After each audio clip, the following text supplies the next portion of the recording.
Assalamualaikum warahmatullahi wabarakatuh. Bismillahirrahmanirrahim.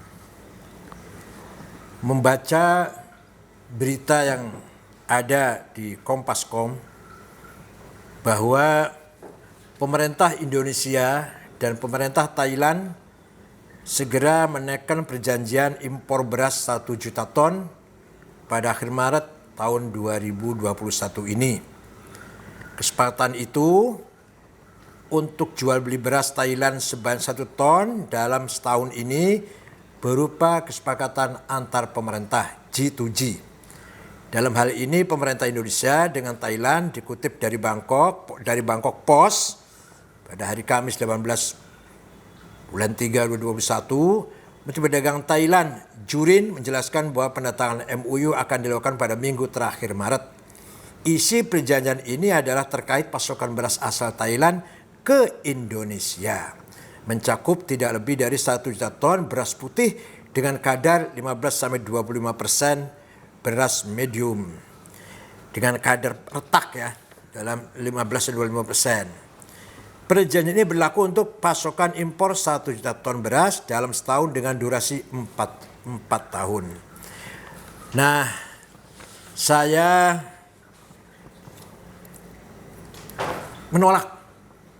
menolak keras impor ini, kesepakatan impor ini. Pertama, kebanyakan para petani 99% warga Nahdlatul Ulama. Dan saya telah dihubungi para petani dari Kerawang, Indramayu, bahwa stok beras masih cukup sangat banyak.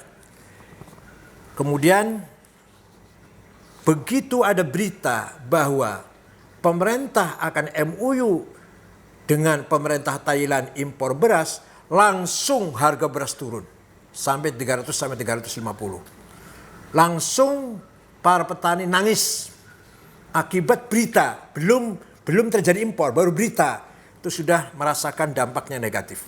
Para tengkulak pun ragu untuk membeli beras dari para petani, menunggu apa yang akan terjadi. Ini jelas sangat merugikan para petani yang terus terang kebanyakan warga Nahdliyin. Kemudian saya kontak langsung ke Wakil Menteri Pertanian, Mas Harfiq Hasil Qalb, yang kebetulan salah satu bendahara PBNU. Beliau pun setuju sikap saya menolak MOU ini. Karena dalam data Kementan mencatat stok beras pada akhir tahun 2020 sebesar 7,38 juta ton, sementara perkiraan produksi dalam negeri tahun 2021 sebesar 17,51 juta ton, sehingga jumlahnya menjadi 24,9 juta ton.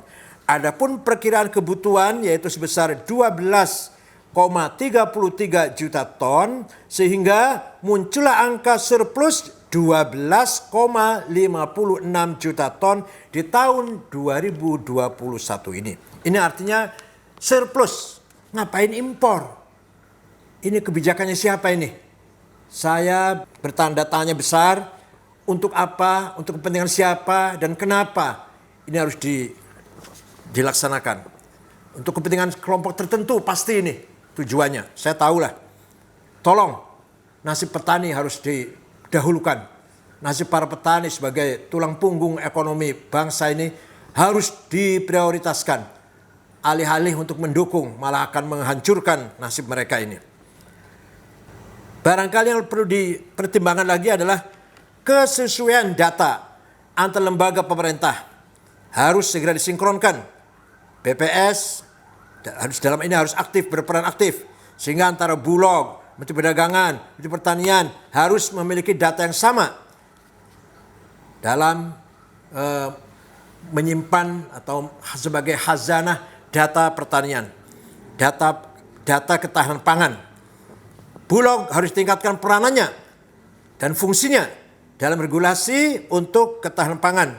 Karena lembaga ini satu-satunya lembaga yang mempunyai perangkat infrastruktur dari pusat sampai ke tingkat desa adalah Bulog.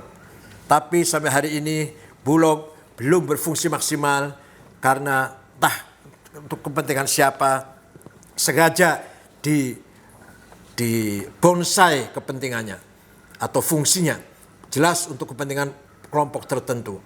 Padahal Bulog punya perangkat dari pusat sampai ke desa. Sekali lagi kesimpulannya, saya Ketua Umum Pengurus Nahdlatul Ulama menolak kesepakatan antara negara Indonesia dengan negara Thailand untuk impor 1 juta beras putih.